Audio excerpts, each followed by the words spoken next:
Again, good evening, and on behalf of the board, I welcome you here. The mission of the Chamber is to develop, enhance, promote valuable business opportunities for our members with a special emphasis on cultural awareness, education, and available resources within the Hispanic community and Contra Costa overall.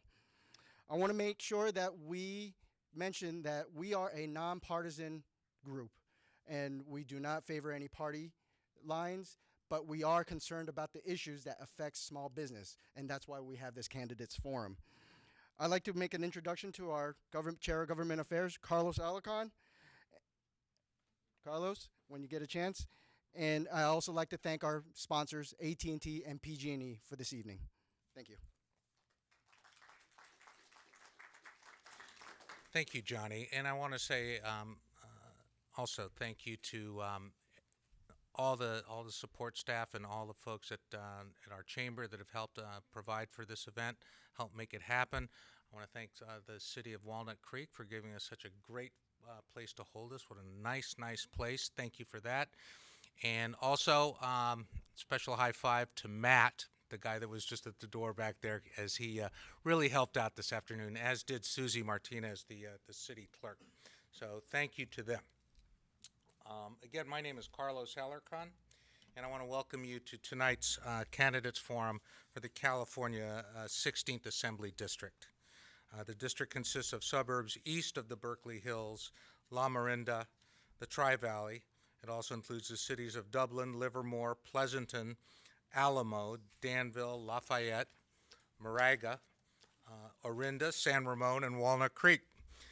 And this evening we have the two candidates, not necessarily right at the same time right now, but we will have them both, and they'll be running on the November ballot, the November election for the 16th Assembly District of California.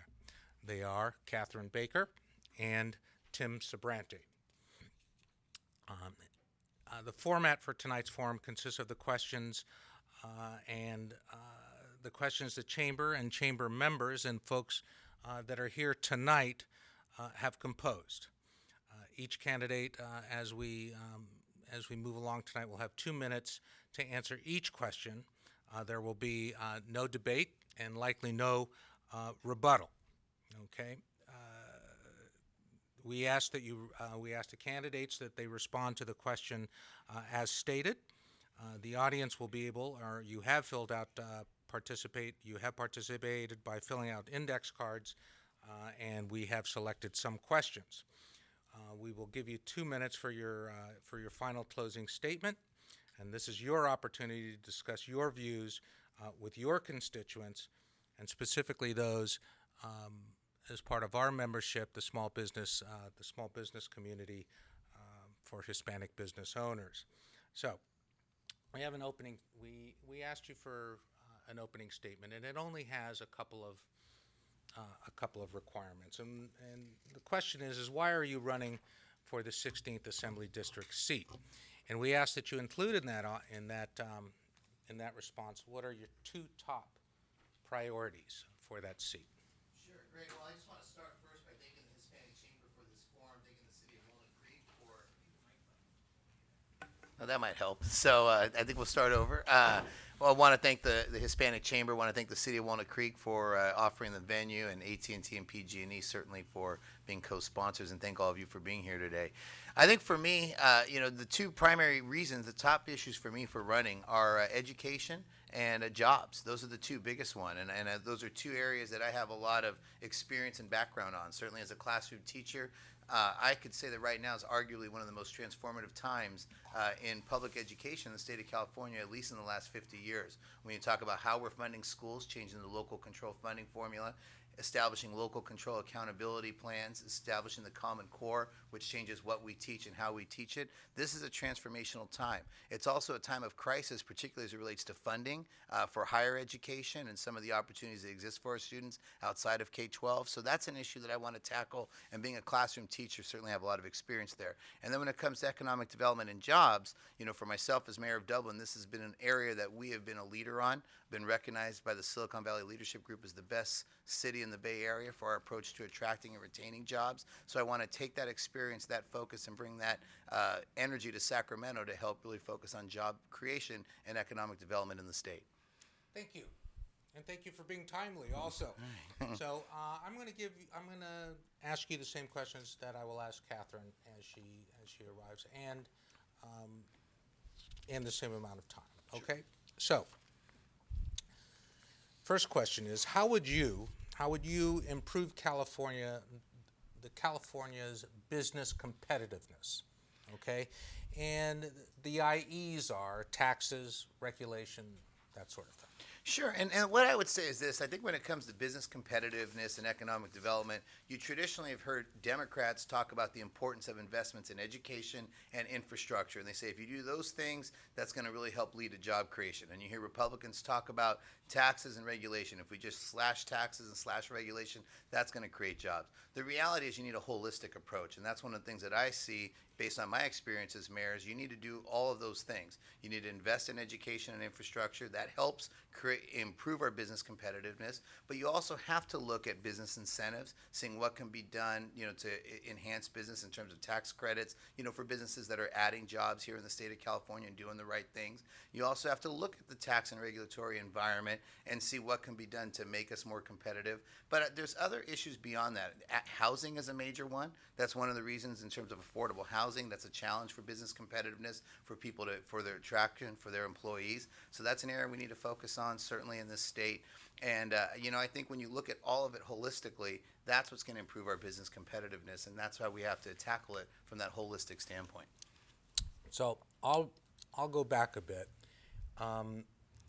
If you had to look at taxes or regulatory matters, if those were two things that you had to deal with as far as making us more competitive, what would you do under those headings? I would think certainly on regulatory issues, I think it's working with some of the agencies. I think some of the agencies, particularly how they interpret certain rules, be it CEQA, be it their responsiveness, the level of accountability. I also think tax credits, particularly like you look at the California Competes tax credit's a great example, is that's a good tax credit for employers that are adding jobs in distressed areas. However, that should be expanded. There are 3 million small businesses in the state of California. If each of them added one job, that would be a creation of 3 million jobs in the state of California. So I think if you are an employer that's adding jobs, even if you're going from 1 to 2 or 2 to 4, that's 100% growth. So I think when it comes to taxes, looking at tax credits for desired outcomes, which is job creation, I think is something that we should look at. The other thing I didn't say in my opening was looking at access to capital, which is another huge issue for small business. And again, if we're going to improve business competitiveness, sometimes it's that access to capital that's either going to help a business start or help a business expand. So that's an area that we need to focus on as a state. And again, particularly for small businesses, because that's one of the areas that a lot of times people with good ideas and good businesses sometimes suffer because of that lack of access to capital. And that's an area that will help our competitiveness. Very good. Thank you. So I'm going to ask you the second question. And the second question is, how would you smooth out and involve more diverse revenue sources as they are an alternative to boom or bust reliance on individual and corporate income tax? Yeah, I think there's no question that as a state, we're too reliant on the capital gains tax. One of the areas I think is important is on this ballot, supporting Proposition 2, I think is a start. Although it doesn't change our revenue streams, we as a state, a lot of times you collect revenue, times are good, and we either spend it on, one-time dollars on ongoing programs, or we offer tax cuts, like the vehicle license tax that then blow a hole in the budget. So I think by having a rainy day reserve, that'll help with that smoothing out process. And I think we also need to get away from the reliance on the capital gains tax, because that's one of the areas that, you're relying on, the stock market or the top performers to carry the whole state. And I do think we need to smooth out, our tax structure, our tax revenue system, so that way we get it from more balanced sources. But I do think the rainy day reserve is a critical one that'll help with that. Would you support it such as the governor is proposing it? Yeah, I do. Yes. Okay, fair enough. Number 3, what steps will you take to return? I think this is an especially great question, so I'm going to take my time with it. Go right ahead. Okay. What steps will you take to return more money to cities so that they can use the money as truly needed within local communities instead of tax money coming back to communities as mandated projects with strings attached. Yeah, I think that's a great one. And I think we're heading in the right direction, particularly as it relates to the local control funding formula, giving more flexibility for school districts. But getting to your question related to cities and counties and local governments, what we've seen over time is a willingness of residents. They're generally more supportive of, programs at the local level and more trustful programs at the local level than the state level. I think redevelopment is one of those areas which has been cut that, I know the governor has been resistant, but I think we need to come up with some form of a replacement for redevelopment that will allow some of that tax increment financing for affordable housing or for economic development at the local level. I also support major reforms when it comes to transportation. As someone who sits on my local county transportation commission for Alameda County, one of my biggest frustrations is projects that are administered through Caltrans take more time and more money often than projects that we're able to administer at the local level. So a lot of that shifting of funds from the state to the local level and allowing the local CMAs, the local transportation commissions, to award and administer and oversee projects is a huge form of reform. I think instead of having so much money spent administratively, you can get more projects done in terms of project delivery. So I think those are areas that we certainly can focus on and that I would support. So overall then, if the decision-making capacity were local, how do you think, would state regulation impact that, or would... I think part of it, you're always going to have some level of state oversight, but it's a lot of it shifting responsibilities. In other words, using Caltrans for what they're best for, which is maintenance and operations, not awarding and administering projects, and allowing that to occur more at the local level. And I think we've seen that. You look at the Caldecott Tunnel as a perfect example of a project that was primarily administered at the local level. Caltrans oversight, but local administration, and that project on time, on budget, and now we see the congestion relief. So I think it's that. We also see forms of realignment where the state has, under Jerry Brown, our governor, shifted more services to the local level, and I think that's worked fairly well. Sometimes I'm concerned that they haven't shifted enough revenue to pay for the cost of providing those services. So that's something that you have to make sure, and I certainly think we need to get away from unfunded mandates. As a mayor, I've seen that firsthand, the impact that's had in my own city, those unfunded mandates, and we have to get away from that. Okay, great, thank you. So the next sort of obvious question might be, tell me your thoughts on California high-speed rail. Yeah, I think high-speed rail, I support it provided that there's private investment to go with it. I think it has a tremendous opportunity for our state, particularly in terms of moving commuters and creating economic development opportunities, particularly in the Central Valley. But it has to happen with private investment. If the private investment isn't there, the system simply cannot go. So that's the fundamental thing. I've seen major improvements in my own community by adding the West Dublin BART station. That one piece of transportation infrastructure has connected our community better than before. Property tax values have risen near the West Dublin BART station, and we've also seen sales tax revenues increase because more businesses have wanted to be close to that major transportation hub.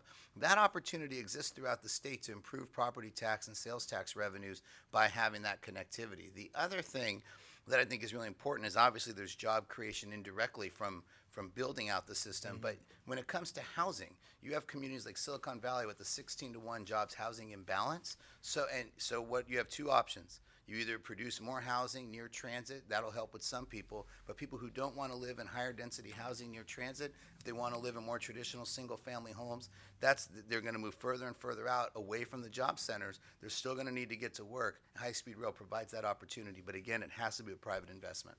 And job creation impact Yes. for high speed rail. No question. Okay, and Yeah. would that have ripple effects up to Contra Costa County? There's no question about that. Transportation, but here, let me just say this, though. When it comes to transportation, my priorities, even though I support it with private investment, are still projects at the local level. My top priority is BART to Livermore. That, I think, is the number one priority. So when it comes to what I'm going to fight for, it's thinking about local transportation projects. I think need to have more of a prioritization than statewide projects. Also looking at major pieces like the 580, 680 interchange, Highway 84, local streets and roads, bike ped connectivity. Those are projects that need to be prioritized, certainly over high-speed rail. That'll certainly have a greater impact on the 16th Assembly District. Those are the projects that I'm going to get up in the morning and go to bed at night thinking about. But high-speed rail, certainly, I think on the radar screen, but the private investment has to be there. Well, I appreciate your very, very thorough answer, and I'm sure we all do, and especially now we know what you think about it at night. So here are the sort of promised answers or the promised questions we would address with you tonight. Great. On workforce development, as we just talked about, the state's economy is changing, requiring new workforce skills and abilities. What is the legislature's role, if any, in helping business owners and workers retool to keep jobs in California at competitive salaries and production costs? I think the legislature has a major role. I mean, one of the things, I've sat on the Foundation Advisory Board for Las Positas Community College, and one of the things that we really focus on is embedding the competencies from local industry and some of the job opportunities from local industry within the community college curriculum, allowing some of those certification programs to occur. So that's one of the areas I think certainly that the state can help support that at the community college level, and even on K-12 through career academies, supporting the county workforce investment boards. The state has a major role on a lot of different levels, whether it's community college, K-12, or the workforce investment boards to work on that, whether it's job training, making sure that they have those college and career-ready skills to compete for the jobs that are in particular local industries, local communities, but then also working with the workforce investment boards to target people who need the retraining and target in the industries that they need to be retrained in the local levels and make sure that that happens. The state has to play a role with that. I think we probably all agree on that. Catherine Baker is here. And any apologies for No, my as well, if I were the source of okay, confusion, but which is not we're all here, and that's what's most important. So I'm going to give you a second to sit in, and how about exhale? Okay. All right. I try to stick to the speed. Okay. All right. And then I'm going to ask you, just so that in the interest of everybody getting the same amount of. Yep, there we go. Am I okay now? Okay, good. I promise. Oh, you're yeah, think you're I'm good. Okay, so if you've exhaled and if you've Yes. taken a second and collected yourself, and thank you, number Thank you. one, I'm going to ask you the same question, and we're gonna keep things going. This is on a topic that we promised to cover tonight, and that's workforce development. Okay, and the question, the presumption is that the state's economy is changing. Okay, requiring new workforce skills and abilities. What, if any, is the legislator's role in helping businesses and workers retool to keep jobs in California at competitive salaries and production costs? Now, I'm going to add one thing that I didn't add in your question, and you'll get a chance to respond. What is it that we don't necessarily have to retool but amplify as far as existing skills? Because I can think of a few, but my opinion doesn't matter. But go ahead, please. Thank you. And I'll say thank you again and for the accommodation. So workforce development, I think number one, particularly a state legislator, is to ensure that we have a highly skilled workforce that has equal access to a high quality education well before they enter the workforce. And that's one of the areas where we face many challenges in California and a tremendous achievement gap. We have our fourth graders are ranked 47th and 46th in reading and math. And the achievement gap is actually even greater with our Hispanic and Latino students, where they're second to the bottom in math and reading in fourth grade, and that's despite all the resources we're trying to put into our education system.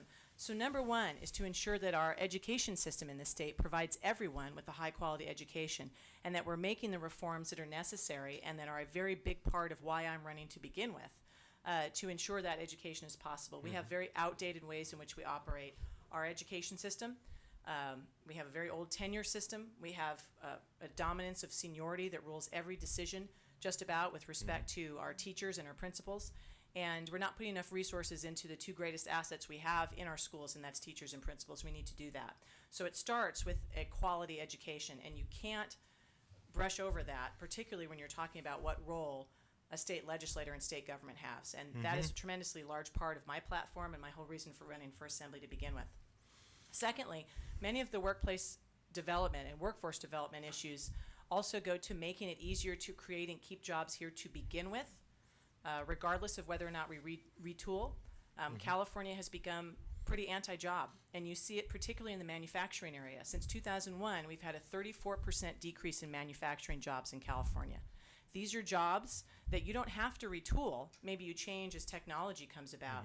But these are jobs that are good middle-class jobs with benefits that we should be able to attract and keep here in California. We have the most diverse workforce, the most motivated workforce, and the best place to live. And yet jobs have been really leaving the state. I come to this from the background of someone who works with small family businesses. I'm a working mom, so when my kids are in school, I work with smaller family companies and try to help them get started and succeed, and I see how difficult it is we make it. So it starts with a good education and practices for our businesses in our state that are pro-job, that encourage jobs to be created and kept here. And I'm sure that's a pretty broad phrase. We can get into much more detail. Okay, and we will. Okay. And you know what? And when you weren't here, I did mention that we're trying to keep it to 2 minutes. per Oh, you didn't give me response. the time limit. I've burned through. And I'm being, 10 minutes. and I'm That's being- fine. I know I I'm will being work to indelicate, comply. but I'm trying the best I can. Okay, all right. Because we're going to come back and with a few minutes, I'll let you finish that response if it's okay. Sure. All right, wonderful. In the area of procurement, which affects a lot of different layers of our work in California. Let me ask this question. California's budget for goods and services is large.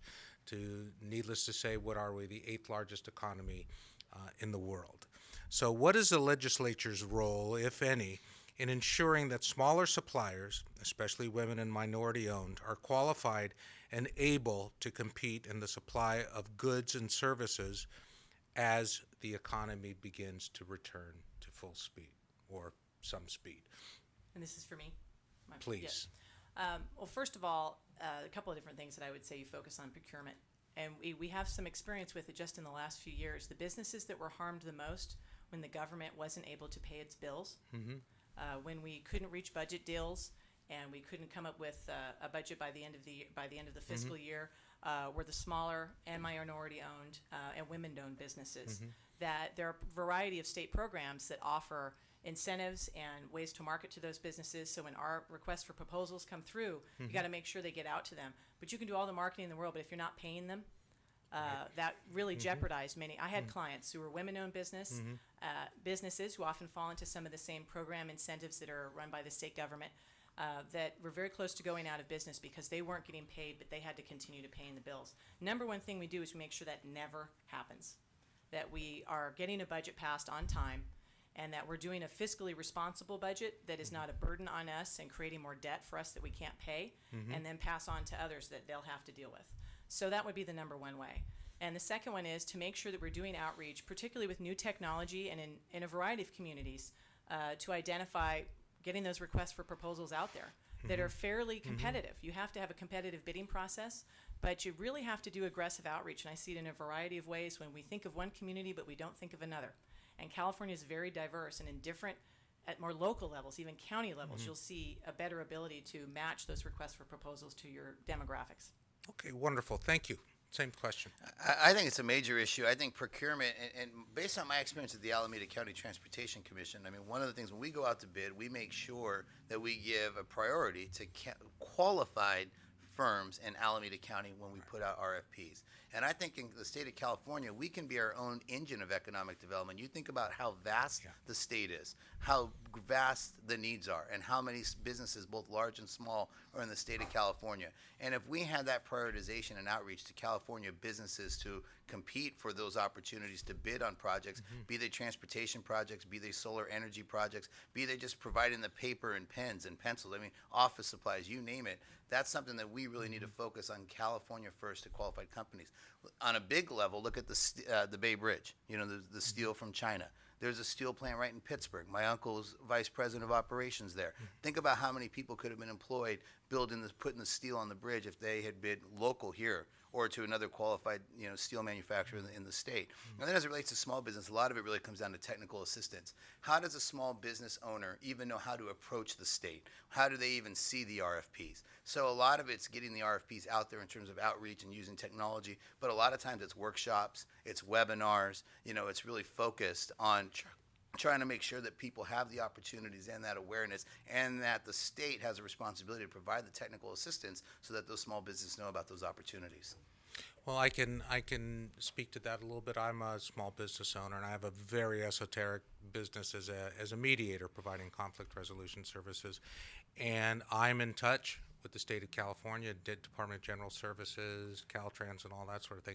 And they do reach out. We actually, as a local chamber, we help them with that, as does the SBDC, our Contra Costa Small Business Development Corporation. So there is outreach. It's a matter of taking it up at times. But I think what comes out of both of your statements is let's try and keep it local, if at all possible. Thank you for that. So here's a simple question. Tell me about. Famous last words. I'm sorry? Famous last word. No. This is about as simple as it gets. Well, it's all on you anyway. So tell me about California Healthcare, the California Healthcare Exchange, and Covered California. You're next. So a couple of important things. So California actually enrolled many more people than other states. It had covered California up and running much earlier than other states. And we have several challenges facing us going into the next few years with Covered California. Number one is the enrollees for Medi-Cal and some of the federal reimbursements that we're going to have from the federal government for the next 18 months will end. And we're going to be on our own to pay those bills and to help ensure that Covered California continues and is affordable and is not suffocating our economy, our employers, and is still affordable for those who are under new plans. So the first one is realizing there's a bill that we're going to have that's going to need to be paid in about 18 months when we're on our own. Secondly is we actually had 800,000 people more enroll in a portion of Medi-Cal than was originally anticipated. And it's a portion that we are not reimbursed for currently under the federal government's temporary reimbursement. So we already have to find a way to pay for those. So bills are coming forward. The third thing is, how are we going to ensure there are doctors who are willing to remain practicing, not just in California, but in the communities that most need service? Family practices, pediatricians, the specialties that are most expensive and have some of the highest malpractice insurance rates. How are we going to make sure they're doing this? Because right now, California is almost not reimbursing them through Medi-Cal. We're saying we have a population of people that we want to make sure has quality health care, but we're not willing to pay doctors to provide it. And doctors leave.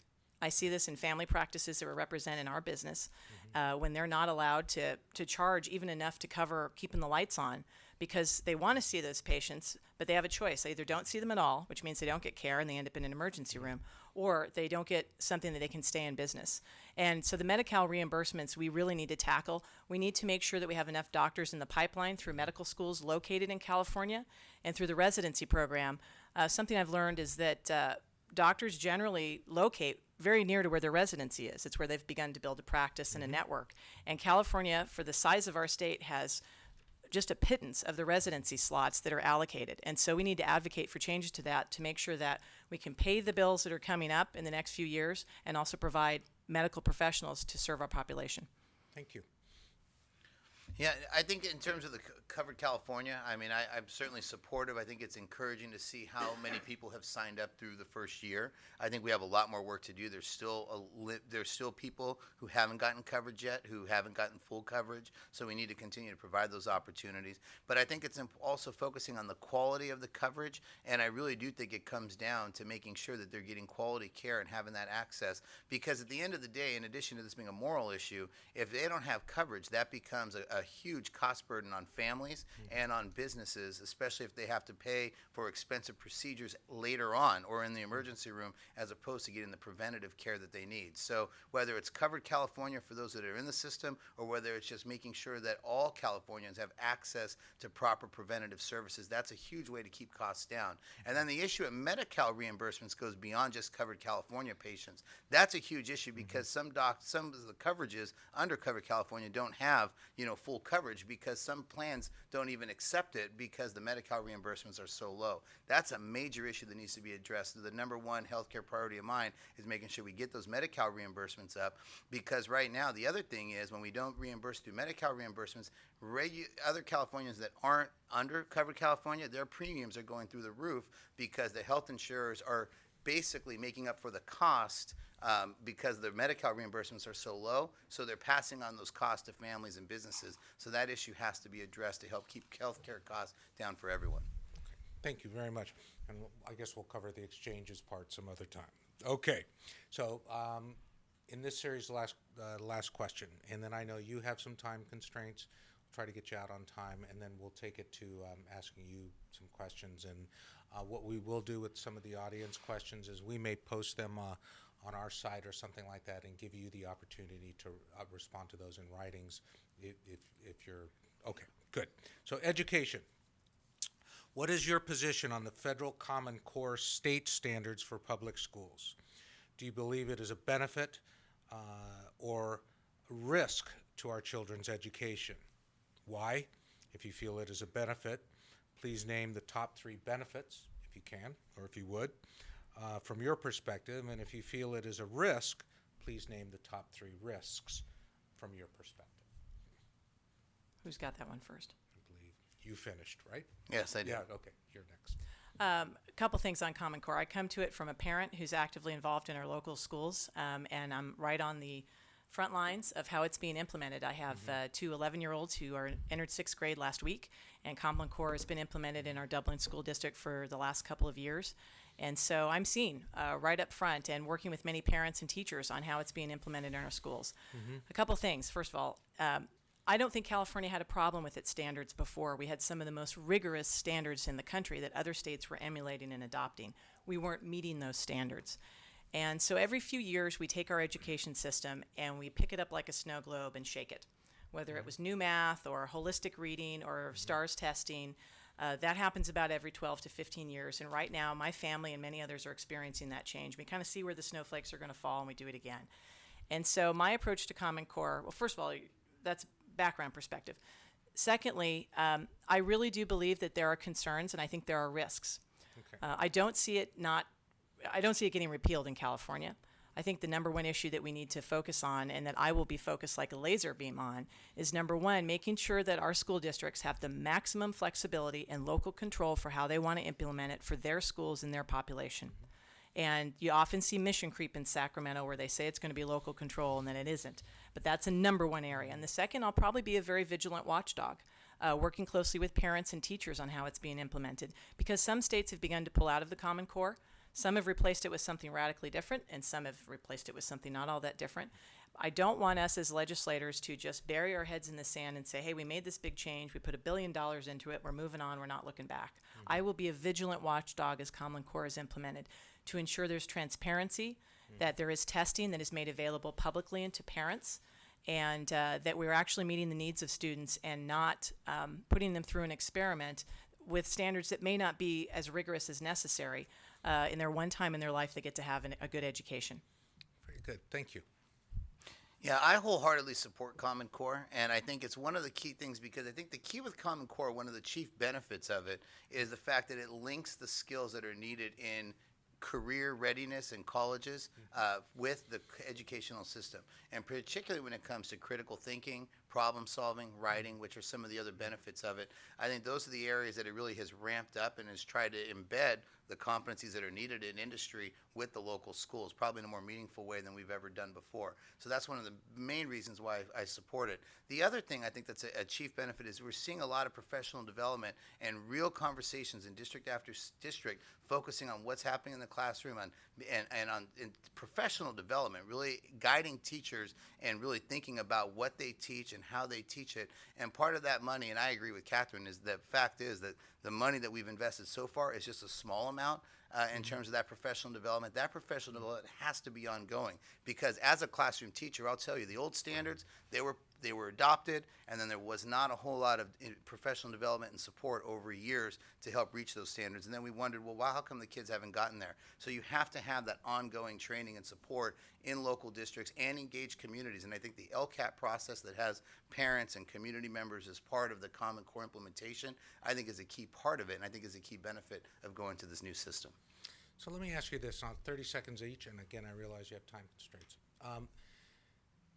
I was listening to a program this afternoon, not necessarily on the way over, but it talked about the various standards that can be even found with connecting school districts as far as Common Core goes. Okay, how many tests they take, that sort of thing. What would you do for the 16th Assembly District if there were that many, if there were half a dozen, just even a half a dozen different standards in your district. So you're saying that you heard a program where they have different standards more Yeah, localized? number of tests, localized, that sort of thing. There is an overwhelming temptation in Sacramento to tell our local school districts what to do, to tell our local governments what to do, and to tell our local school districts what to do. And I would have a very skeptical eye to having Sacramento tell our local districts where a school board member and parents and leaders are more accountable to their own community. But I would insist on standards that are there. There needs to be standards. Okay. They need to be transparent. And there need to be regular measures of accountability available in the public so that we can make sure that nobody's going off the wayside and not serving our kids. So a standard that can be localized, perhaps. Transparent, it's Okay. local control Okay. with transparent standards and regular metrics of accountability. Okay. You know, one of the other things I didn't address when it comes to Common Core is the old standards was, about this wide and this deep.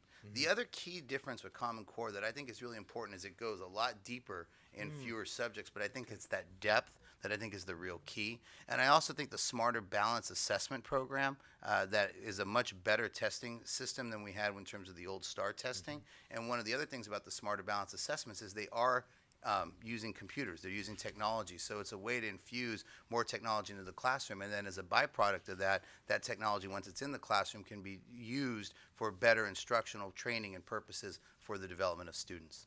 Wonderful.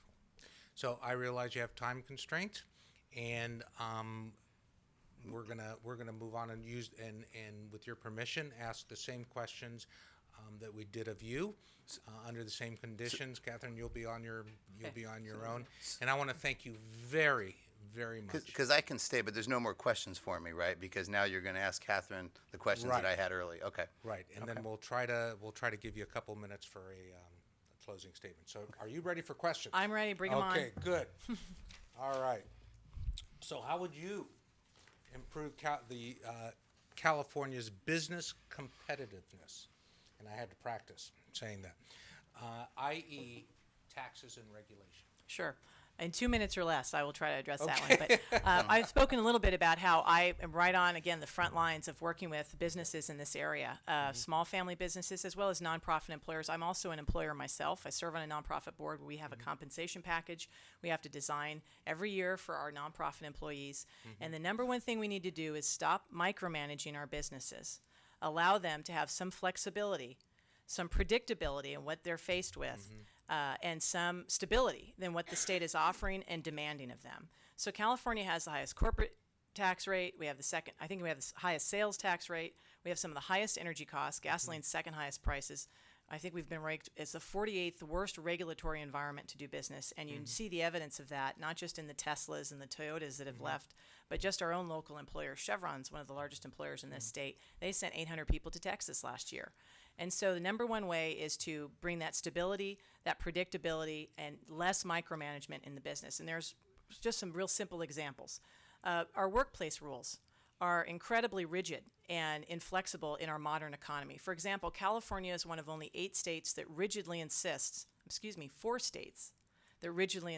on an 8-hour workday as opposed to a 40-hour work week. Here's what that means. I'll give you an example. I had a husband and wife couple come in to me and say, I'd like to start a business.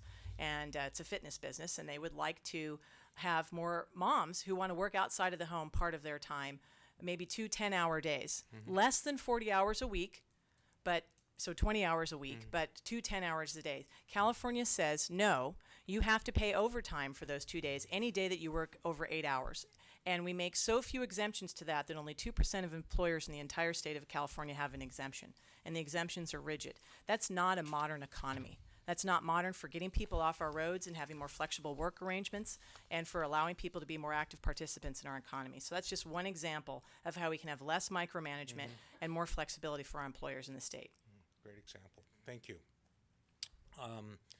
2, how would you smooth out and involve more diverse revenue sources as alternatives to the boom or bust reliance on individual and corporate tax? So that's a great question because it's one of California's tremendous financial vulnerabilities. We are, as a state, highly dependent on personal income taxes. And I already cited how we have some of the highest personal income taxes in the country, and many businesses file that. But what that means is whenever our economy is doing a little bit better, particularly in the stock market, we have more money. Like right now, there's discussion about a surplus in Sacramento. It also means that as soon as there's even the slightest tempering in the stock market or in income basis, there's a precipitous drop in the income for our state. And the first thing we need to do to make sure that we have more diverse streams is recognize we're on a roller coaster. It's a slash and spend roller coaster that we go through every few years, and begin to fix that. The number one area you start is fiscal discipline. Stop the spending spree that you go on that they go on in Sacramento whenever there is a so-called surplus. Use that money to pay down debt that we have racked up in this state, both unfunded pension liability and other debt that is well over $300 billion on our ledgers in California. So start with fiscal discipline. Don't go on those spending sprees. And take a look at creating a tax structure that has narrower tax margins, but is a little bit more broad-based, so that you're not seeing this cycle that is a detriment to all of us. Regardless of your demographics, it's painful, and we had a much more difficult recession this last time around because we were so exposed on personal income tax as a revenue. So that's one way to start it. Okay. This is a great question also. What steps will you take to return more money to the cities so that they can use the money as truly needed within local communities, instead of tax money coming back to communities as mandated projects with strings attached? You've almost answered the question for me, and that starts with the unfunded mandates. Yeah. That it's a term many people are familiar with, but again, it is the demands of our local governments that they provide certain services, but they don't get the financial support from the state that's mandating it. There's also a micromanagement at our government level that needs to end. It includes, for example, telling our local governments and mandating, under threat of losing transportation funding, for example, where they put housing, how dense the housing is, how they zone in their own communities, and then leaving those local communities with the legal liability that comes from lawsuits when you don't build and don't follow those rules and don't get the transportation funding. So there's micromanagement that needs to stop, there's the unfunded mandates that need to stop, and there's getting more people in Sacramento, quite frankly, that are willing to let our local governments contract out privately for services. This last legislature passed what's called a House resolution. So it didn't have the effect of law. It basically says, here's what we'd want to do with the law if we could. And it would have banned our local governments from being able to contract out for services. That means, for example, that the town of Walnut Creek would not be able to have a contract with a solid waste management in order to provide trash services. They'd have to bring that in-house and provide that, and all of the benefits that have to come with it have to be internalized. And those are a whole new set of employees. If you wanted to contract out for technology services, you wouldn't be allowed to do that. I oppose that. I'm not sure where my opponent is in it. Tim and I have never had a chance to discuss that policy, but that's one that would be very detrimental to our local governments and their ability to be economically feasible. Thank you. Thank you very much. I want to ask one more question from the audience, as we are running a little short on time. And this is, I think when I first saw it, I thought it was a little bit of a softball, but it's not. It's really sort of hard, and it may be sort of a pre-closing statement. So here we go. What, in your opinions, or in your opinion, are the three most important personal attributes one must have to be an effective legislator, and what have you done that demonstrated you have these attributes? I think one of the number one attributes is you have to have courage, which means you're willing to go against the grain if you think that's the right thing to do for your community. There are a lot of pressures in Sacramento, whether you're in a supermajority and you get bowled over by the pressures to toe the party line, or you're funded by many special interests that say, I'm not going to provide you with the big fat checks if you don't vote our way. Having the ability to have courage. And secondly, independence. An independence that you can hold your own and put the interests of the community first above the special interests.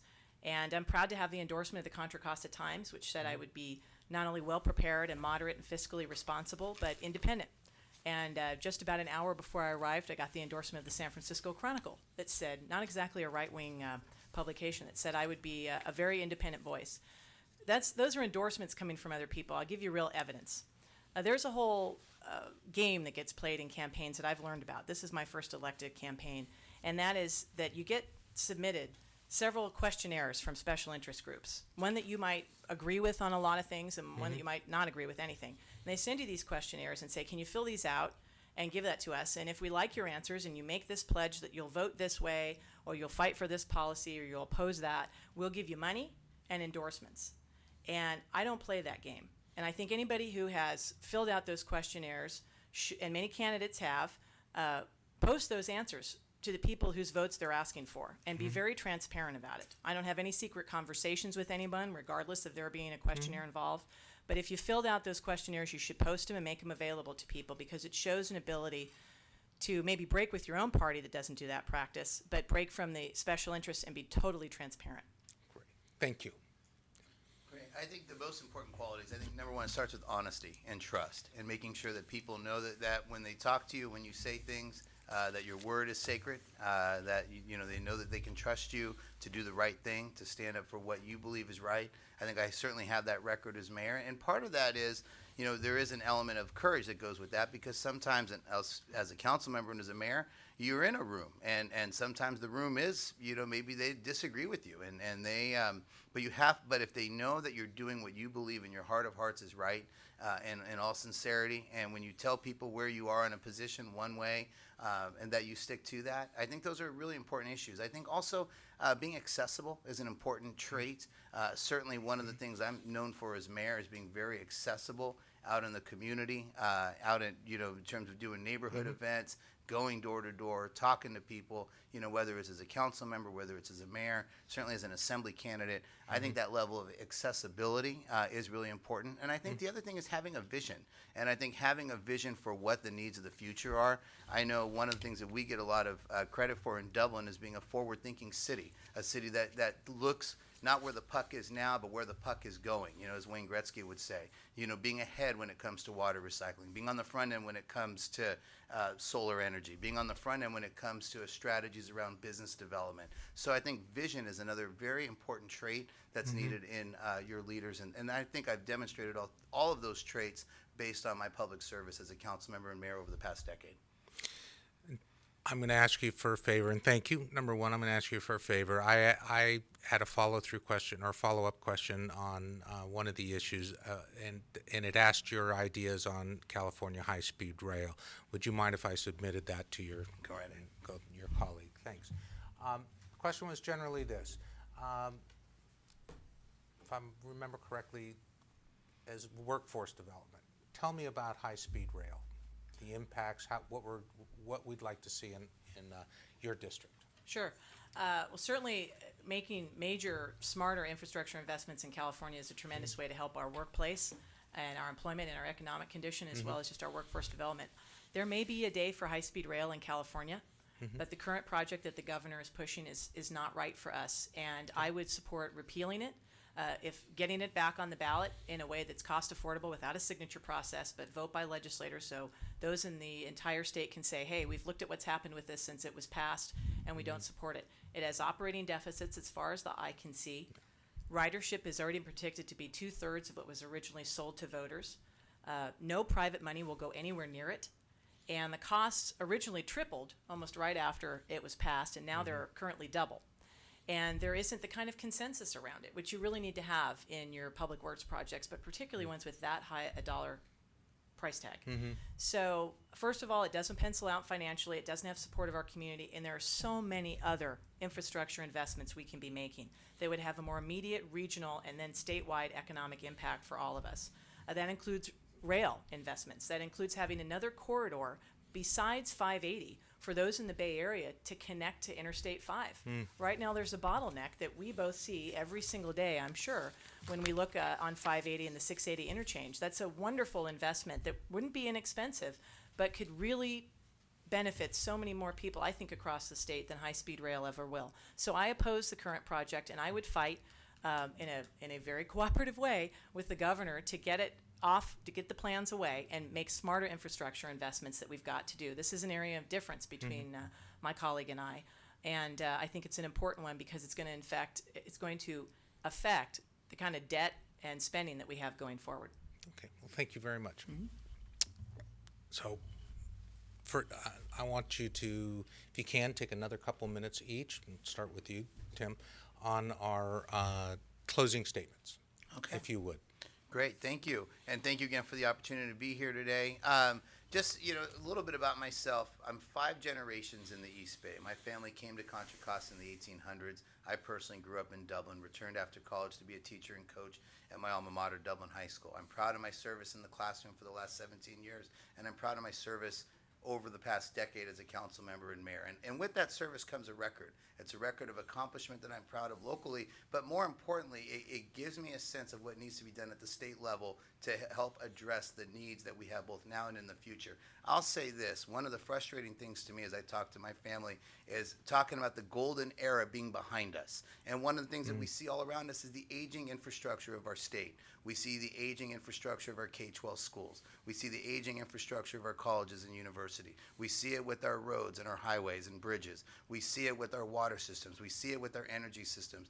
We need to be forward thinking in how we address, replacing our aging infrastructure and how we address meeting the challenges and needs of the 21st century in terms of preparing our students for the jobs of the future for college and career, for providing, whether it's working with telecommunications companies or, helping to provide more broadband access across the state, whether it's focusing on things that we've done at the local level as a city that's used 72% recycled water, focusing on expanding recycled water, water conservation, using technology, a city that's gone virtually 100% solar and looking to do that across the state so we can adopt cleaner, newer energy systems, and focusing on an economic development platform that starts with supporting small business. And like I said at the outset, every small business, if they add one job, that's 3 million small business jobs created in the state of California. So what can we do in terms of capital, in terms of technical assistance, in terms of helping improve the business climate?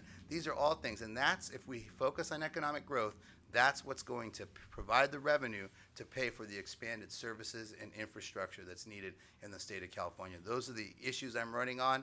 I have the experience, in the record, having worked on those issues locally, and I think I'm best situated to address those at the state level, and I'd be honored to have your support.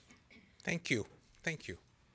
Thank you for accommodating my schedule and for being accommodating and very gracious about it, and for any disruption I may have caused this evening and not being here on time, but I'm very grateful for a chance to get to visit with you.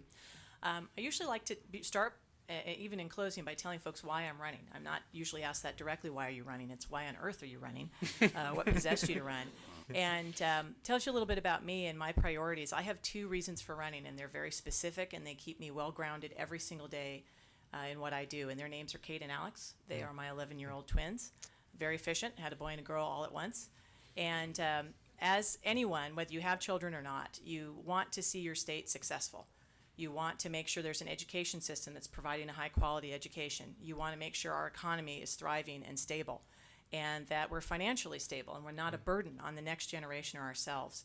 And particularly the last few years, as someone very actively involved in our community, and just as a parent, I see that we are not offering that state to ourselves or our kids in the next generation. And particularly see it in education, where I mentioned earlier that our 4th graders are ranked 47th in math and reading. And it's not much better by 8th grade, despite the amount of funding that we put into our schools. And I see it as a small business council to family businesses and local nonprofits. I work very closely with them throughout the community, how challenging we're making it to be successful. These are challenges that we have in California, and we're not going to meet them by sending reinforcements for the status quo to be our voice in Sacramento. We have got to break from what we've been doing and have a priority on real change that moves us forward in modernizing our education system with policies that put our teachers in a good modern workplace environment and provide professional development for them and our principals, and not stick to old antiquated policies for how we operate our schools. They're holding us back. And we've got to have a much more pro-job, unabashedly pro-job economy. And it takes someone who's had experience working with others to create jobs, not in the private sector or as a government, but as an individual working with others to do that. We desperately need that experience. And I think we need a voice for parents in our education system now more than ever. So I feel strongly about those issues. They are ones that I will be focused like a laser on and just passionate about. My record is one as someone very actively involved in our community, and I'll bring that experience to Sacramento. Wonderful. Thank you. Thank you very much. So before we run off, and we'll have a chance to thank Tim and Catherine again, I want to say thank you all for the opportunity to participate in this process. it means a great deal to me that some things, however you want to view it, have not changed in this country since whatever it was, July 4th, 1776. We still get to meet the people that represent us. We still get to talk and address our folks personally and nearby. So I'm very proud to be part of that process. And I thank you, most importantly, and our candidates for participating. So once again, thank you, Catherine. Thank you to the and Chamber. Tim. Thank you. Thank you very much.